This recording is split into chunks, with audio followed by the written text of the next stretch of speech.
Hello, friends. Today, we're diving into The Joy of Work by Bruce Daisley. Let's start with Piyush, a calm and hard-working young man who was preparing to head to work, just like every other morning. Piyush's job was going fine, but there was something missing: joy.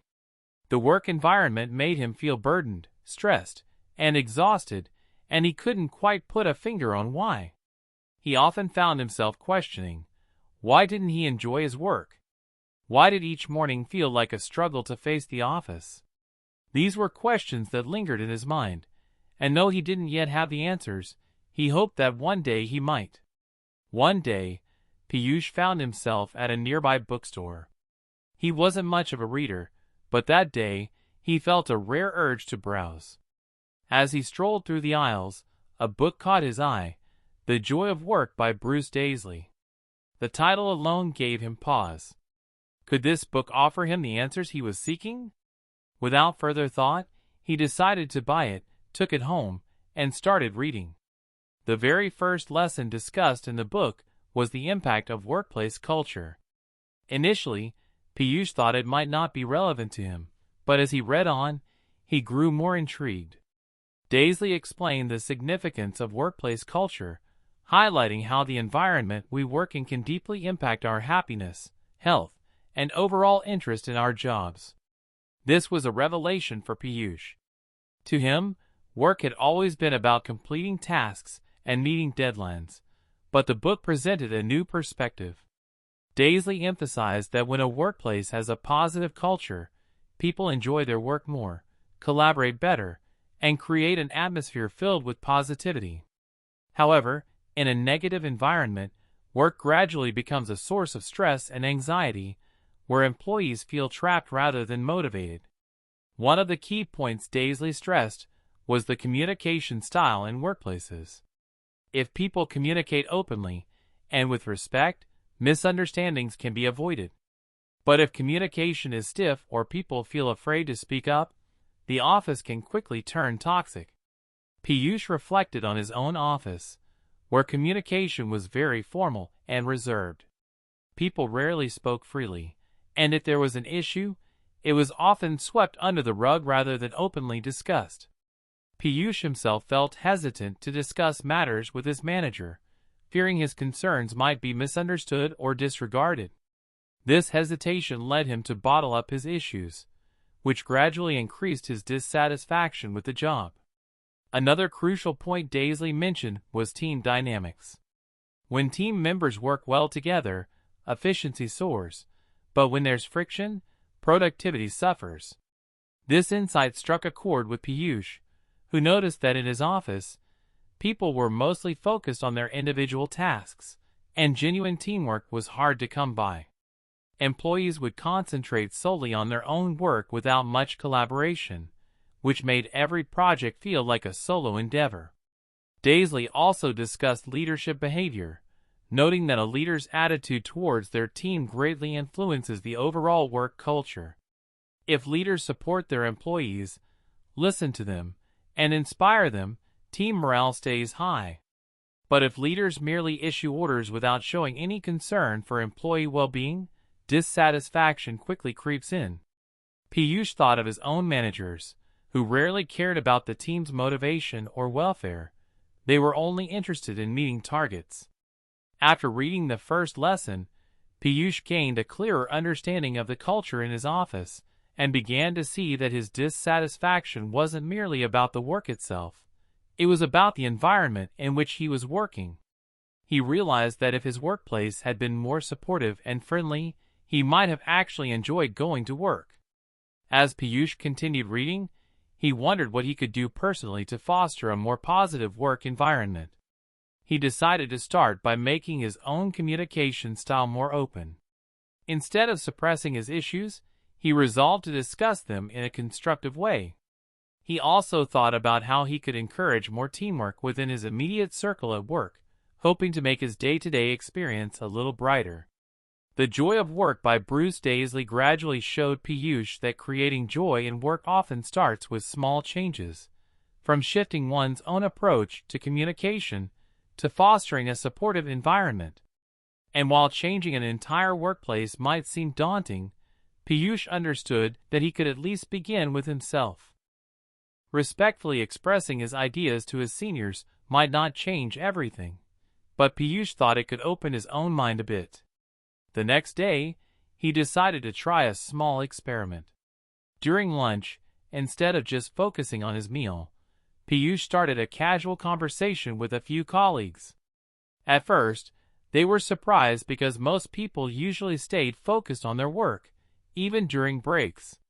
But soon, his coworkers began to open up and enjoy the conversation.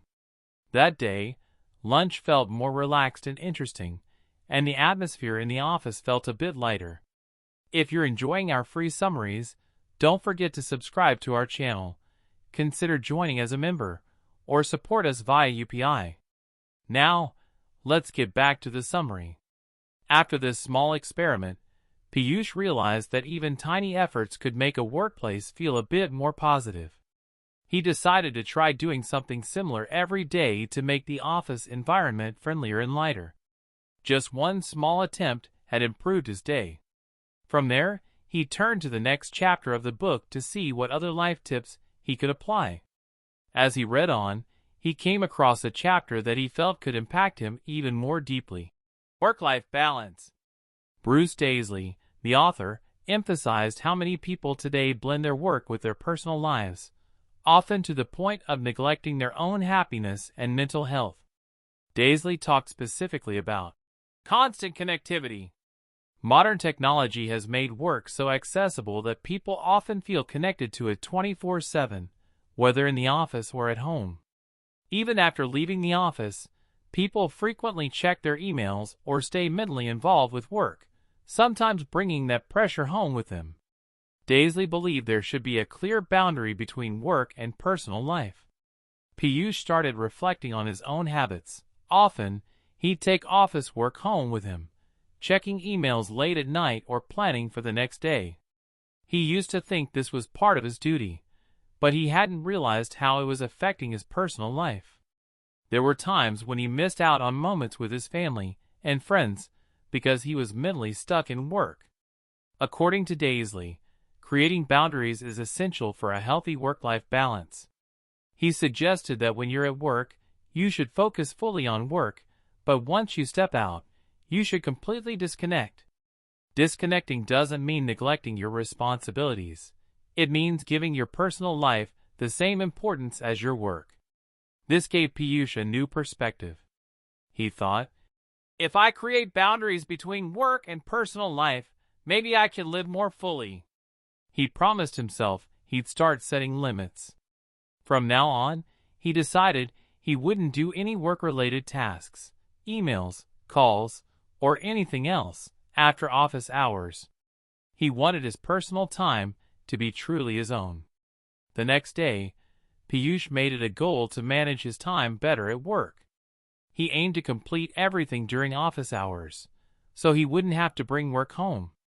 At first, this felt challenging, as he was used to procrastinating, which often made him less efficient.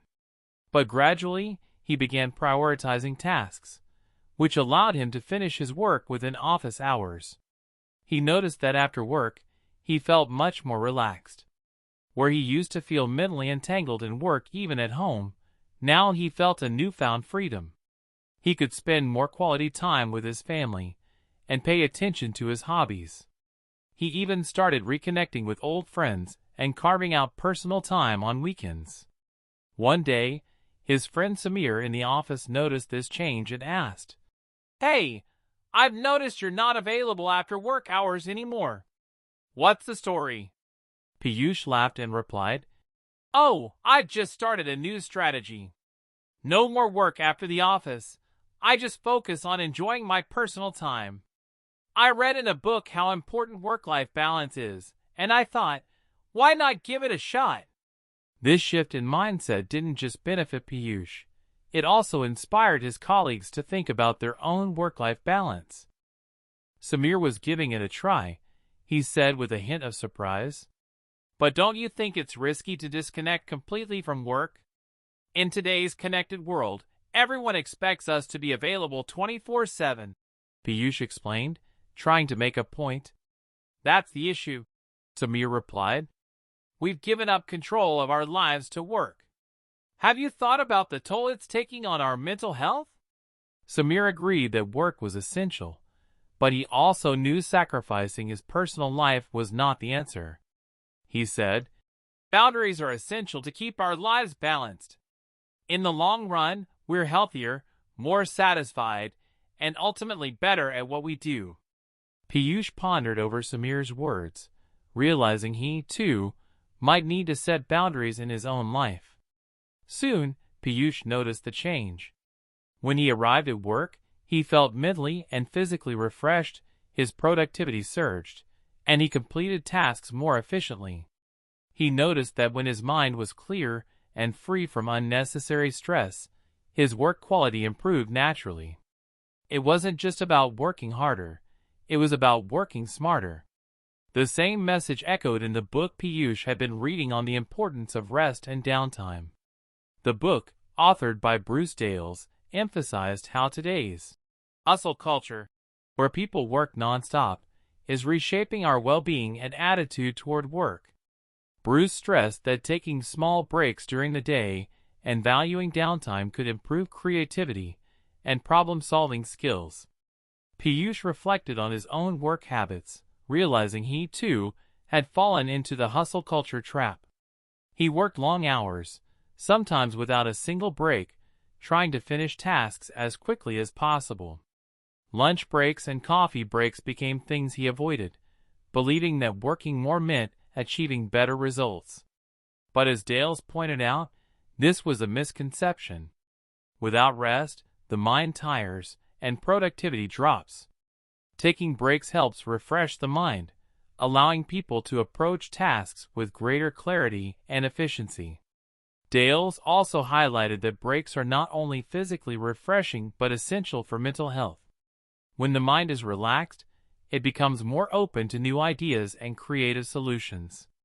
Piyush recognized this truth as he remembered the fatigue and lack of innovation he had felt while working on projects. He promised himself that he'd start taking short breaks, valuing his mental and physical well-being along with his work. The next day, he arrived at the office with a fresh mindset. He told himself he would take a small break every 2 hours, even if it was just for 5 minutes. He also decided to take a proper lunch break without thinking about work. For the first 2 hours, Piyush focused entirely on his tasks. When he looked at his watch, he knew it was time for a break. He walked outside to a nearby garden and sat there for a few minutes, just taking in the calm surroundings. That brief time outside made him feel surprisingly refreshed. When he returned to his desk, he noticed he was more focused and energetic than before. It was almost shocking how a simple 5-minute break had boosted his efficiency. Throughout the day, Piyush continued this pattern, small breaks every 2 hours, and a proper lunch break where he completely relaxed. After a few days, he noticed a real change. His productivity had improved, his mind felt less exhausted, and he could manage his workload more effectively. Over time, Piyush saw even greater benefits. Not only was his productivity on the rise, but his creative thinking had improved as well. When he began working on a major project with his team, he found it easier to come up with innovative ideas. In the past, he would have struggled with brainstorming, but now, ideas seemed to flow naturally. His confidence grew as he collaborated with his team, sharing fresh strategies and pushing forward with a renewed sense of purpose. For Piyush, work-life balance had evolved from being a mere concept to a real part of his life. He realized that happiness and satisfaction at work were deeply connected to balance and rest. By learning to prioritize downtime and mental breaks, he had reshaped his approach to work and his life. Reflecting on Bruce Dale's message, he understood that achieving balance wasn't just about getting more work done. It was about living a fulfilling, healthy life. A balanced life, after all, boosts creativity, improves problem solving, and leads to both personal and professional success. Piyush had begun to realize just how important it is to take breaks amid a busy workday. He noticed that when he disconnected from work for a short time and relaxed, it became easier for him to think of new ideas. This positive change even impacted his projects. Where he previously took a long time to find solutions, now, after small breaks, new solutions would often just come to him naturally. One afternoon, during lunch break, he shared his new strategy with his friend Samir. "Hey, you know what?" Piyush started. "I've started taking short breaks throughout my workday. I read in this book, The Daily Edge, that breaks are essential for creativity and productivity." Samir looked surprised and asked, "But don't you feel like breaks waste time? I'm constantly chasing my daily targets. I don't have time for breaks." Piyush smiled and replied, "I used to think that way too. But when I actually started taking breaks, I found that it reduced my fatigue and I could focus better on my work. Working with a refreshed mind made things much easier, and I made fewer mistakes."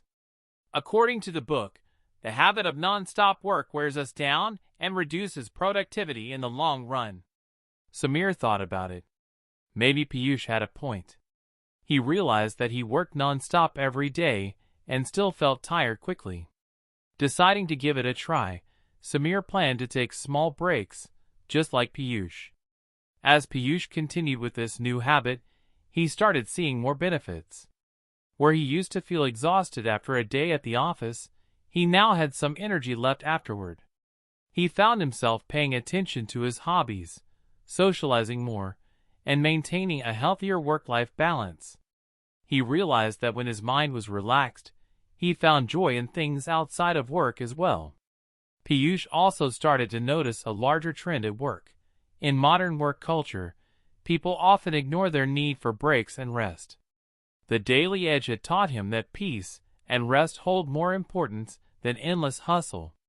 He made a commitment to himself. No matter how demanding work became, he would no longer ignore his need for downtime. The next chapter of The Joy of Work was titled, Effective Communication, which immediately resonated with Piyush. The author, Bruce Daisley, emphasized how critical communication is in any workplace. By encouraging open and clear communication, teams build unity and trust. Piyush could relate to this because, in his office, there was often a sense of hesitation around communication. People rarely shared their ideas and concerns openly, which affected team productivity and the work atmosphere. In the book, Daisley explained that effective communication is more than just speaking. It's about communicating in a way that makes others understand your thoughts and encourages a healthy exchange. He stressed the importance of face-to-face interaction at the office. Today, emails, chats, and messages are common, but they lack the warmth and connection that face-to-face conversations create. Reflecting on his own office, Piyush realized that most people relied on emails or messages to communicate. Instead of addressing issues face-to-face, they would send formal emails, which sometimes led to misunderstandings or miscommunication. Daisley's point was beginning to make sense to Piyush. Face-to-face conversations could not only clarify issues, but also strengthen bonds among team members. Daisley also highlighted the value of positive language. In any workplace, using positive language contributes to a supportive environment. When people speak with respect and positivity, team morale stays high. Piyush noticed that in his office, conversations were often formal and dry, which made it hard for people to truly connect. The next day, Piyush decided to put the lesson into practice. He planned to interact face-to-face with his team and use positive language wherever possible. An opportunity arose that very day during a discussion on a new project. Normally, people would communicate via emails or chat, but this time, Piyush suggested they discuss the project in person. He encouraged his teammates to share their ideas openly, and he shared his thoughts too, without holding back. To his surprise, the discussion felt much more energetic and engaged. His teammates opened up with their own ideas, and there was a sense of excitement in the room. That day, Piyush saw firsthand how impactful face-to-face communication could be. Not only did the discussion flow more smoothly, but the bond among team members grew stronger. In the weeks that followed, Piyush continued taking short breaks, applying effective communication strategies, and focusing on positive language. Gradually, he noticed a shift in the team dynamics. People were more willing to approach each other, and the entire work environment felt more supportive and positive. Piyush learned that sometimes, making small changes in one's work habits, taking breaks, communicating openly, and being positive, can lead to significant improvements in both productivity and workplace harmony. Piyush realized that he had found a sustainable approach to work that allowed him to stay productive without burning out. He was now living a more balanced life, where he could focus on work while also enjoying his personal interests, connecting with friends, and maintaining his energy. This change brought him true satisfaction, and he felt grateful for the valuable lessons he had learned from the joy of work. In a recent team meeting, a small change brought an unexpected shift in the whole discussion's tone. Earlier, everyone seemed reserved and cautious about sharing their ideas. But today, the team openly shared their thoughts. Piyush noticed how the use of positive language impacted the meeting. He made an effort to keep his language encouraging and listened to his teammates carefully, appreciating their contributions where it felt right. The effect was remarkable. Not only did he feel more confident, but his teammates also felt more valued and comfortable in expressing themselves. After the discussion, one of his team members, Priya, approached him. "Piyush, today's meeting felt so refreshing," she said. "You invited us for a face-to-face discussion, which allowed us to share our thoughts openly. Normally, we just send emails with ideas, and that's the end of it." Piyush smiled and replied, "Yeah, I read in Bruce Dale's book that face-to-face interactions make team members feel more connected. Often, emails or chats don't convey our thoughts fully. Today, I also noticed how positive language and open dialogue can transform the team's atmosphere." Priya nodded in agreement. "Absolutely, it really works. Today's discussion was productive, and I feel confident we can handle this project well." Seeing the impact of such a small change, Piyush was inspired to adopt more of these practices. He thought that if others on his team also embraced effective communication tips, the office environment could become even more supportive and collaborative.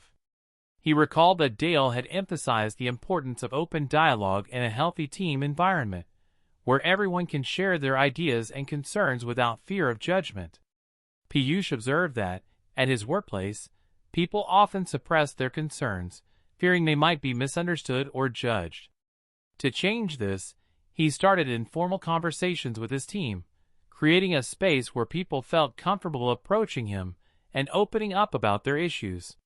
One day, his junior teammate, Akash, seemed visibly troubled by a task. Noticing this, Piyush casually started a conversation, gently encouraging Akash to share his problem. Akash admitted he was struggling with a task but felt hesitant to speak up, fearing others might see him as inexperienced. Piyush listened attentively and reassured him. "Look, Akash, we're all here to learn. If something's unclear, there's no harm in asking for help.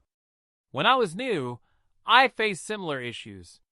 We're a team, and helping each other is our strength." Akash felt a surge of confidence after hearing this. Thanking Piyush, he openly shared his difficulty, and together, they completed the task smoothly. This simple conversation gave Akash a sense of belonging and trust, and soon, other team members started discussing their ideas and issues with Piyush more openly as well. Seeing the start of a positive communication culture in his team was incredibly rewarding for Piyush. He noticed that effective communication boosted trust, collaboration, and morale within the team. Now he understood why Dale emphasized effective communication so strongly. Piyush saw that when people communicate openly in a supportive environment, every team member feels valued and respected. Effective communication wasn't just a technique anymore. It had become part of the team's culture. He was determined to maintain this healthy communication environment to make the office a truly supportive and collaborative workplace. With this new perspective, Piyush turned to the next lesson in Dale's book titled Leadership and Management Practices. Dale wrote about the vital role of leadership in any workplace, explaining that a good leader not only guides the team, but also boosts their morale, appreciates their hard work, and creates an environment where everyone feels valued and motivated. As Piyush read through each line, he found himself gaining a deeper understanding of what it meant to lead effectively. This wasn't just about overseeing tasks, but about inspiring his team, building trust, and fostering an atmosphere where everyone felt comfortable sharing ideas. He realized that in order to be a better leader, he needed to focus on the well-being and growth of each team member. His takeaway was clear. When leaders invest time in open communication and recognize each team member's strengths, it can turn a simple workplace into a thriving, motivated environment. With this commitment, Piyush resolved to continue nurturing his team's dynamics, knowing that the stronger the team connection, the more successful they'd be in reaching their goals together. Piyush had started thinking more about his office environment. He remembered that there were different types of leaders in his workplace. Some were highly supportive and actively encouraged their team, while others only focused on meeting targets and deadlines. This reminded him of a lesson he had learned from Dale's course, which emphasized that a leader's role isn't just about managing tasks. It's also about genuinely caring for the people on the team. Leaders should create an open environment where everyone feels valued, free to share their ideas, and empowered to reach their full potential. Dale had shared some effective management practices, and one key point that really struck Piyush was the importance of appreciation. He learned that recognizing people's efforts can be a huge motivator. When a leader acknowledges the hard work and achievements of their team members, it automatically boosts the team's morale. Piyush realized that many hardworking individuals in his office rarely receive proper recognition for their efforts. This often left them feeling unappreciated and demotivated. Determined to make a difference, he decided to start implementing these lessons in his work, even though he wasn't yet an official leader. The next day, Piyush put his plan into action. His team was working on a new project, and his colleague, Neha, had put in tremendous effort. Neha's contributions were evident in the project reports, and Piyush took note of her hard work. He decided to openly appreciate her efforts, hoping it would inspire others and show them that hard work is valued. During the next team meeting, he praised Neha in front of everyone. He said, "Neha, you've done an outstanding job on this project. I can see how much effort you put in, and it has made a real difference. Your work has truly elevated our project." Neha smiled, visibly moved by the recognition, and thanked him. The other team members joined in with their appreciation, creating a positive atmosphere. Neha's satisfaction and happiness were evident, and Piyush noticed how this small gesture had a powerful impact on the team. This acknowledgement not only boosted Neha's morale, but also encouraged the rest of the team to put more positivity and energy into their work. It even had an effect on their productivity, as everyone seemed more enthusiastic about their tasks. Dale had also emphasized the importance of building a foundation of trust with the team. When team members trust their leader, they feel safe sharing their thoughts and concerns without hesitation. A strong team has individuals who are accountable for their responsibilities, and this sense of accountability naturally grows when they feel connected to their leader. Piyush decided to nurture this trust by holding a casual meeting with his team. He purposely kept the meeting agenda free, wanting everyone to feel comfortable sharing their ideas or concerns. During the meeting, one team member, Mohit, opened up about feeling overwhelmed by the increasing workload, which was making it hard for him to find any personal time. Piyush listened carefully and told Mohit, If the work pressure is affecting you, please let me know. We are a team, and we should support one another. Feel free to discuss your workload with me so we can find ways to manage it together.